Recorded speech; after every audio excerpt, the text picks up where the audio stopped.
लेकिन Dubey ji, supreme court ने तो साफ साफ कह दिया था असली बॉस तो पॉलिटिकल पार्टी होती है। खाली विधायक और सांसद तय नहीं कर सकते कि वो अलग पार्टी बनाएंगे या फिर वो किसी पार्टी में शामिल हो जाएंगे। उद्धव जी के यहां अगर टूट भी रहे हैं तो फिलहाल सांसद ही टूटते हुए दिख रहे हैं। मैं समझता हूं कि आप जो बात कर रहे हैं वो सुभाष देसाई की बात कर रहे जी। हैं। और सुभाष देसाई में केवल दो चीजें उन्होंने कहा था कि ओरिजिनल पॉलिटिकल पार्टी तय करेगी कि लीडर कौन होगा और लीडर के अलावा विप कौन होगा, यानी कि उसके अंदर दायित्व तो क्या होंगे। लेकिन जब वो टूटेगा, टूटकर अलग होगा, तो उसके ऊपर दल बदल लागू होगा कि नहीं होगा, यह प्रश्न है। कि अगर वो अपनी पॉलिटिकल पार्टी छोड़कर किसी दूसरी पार्टी में जा रहा है तो दल बदल लागू होगा। तब वो कहता है 2/3 लेकर अगर किसी दूसरी पॉलिटिकल पार्टी में चला जाता है तो दल बदल लागू नहीं होगा।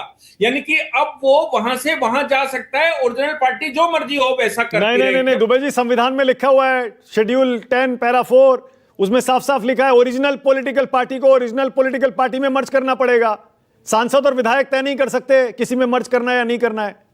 नहीं नहीं नहीं, मैं यही तो कह रहा हूं कि 10वीं अनुसूची विधानसभा के अंदर या लोकसभा के अंदर लागू होती है। हाँ। सदस्यों की संख्या पर लागू होती है। ओरिजिनल पॉलिटिकल पार्टी जब तक उनको कंट्रोल कर रही है तब तक वो वहां है, तब तक उनके ऊपर निर्देश लागू होंगे। लेकिन जैसे ही वो टूटे तो टूटने के बाद क्या दल से बाहर जाने का अधिकार उनका होगा। तब वो कहता है हाँ, दल से बाहर जाकर दूसरी पॉलिटिकल पार्टी में अगर वो मर्ज कर जाते हैं तो उनकी सदस्यता भी बरकरार रहेगी और वो सदस्य भी रहेंगे, उन पर दल बदल लागू नहीं होगा। अच्छा। अब जब ओरिजिनल पार्टी से ही निकलकर दूसरी पार्टी में चले गए तो दल बदल कैसे लागू होगा।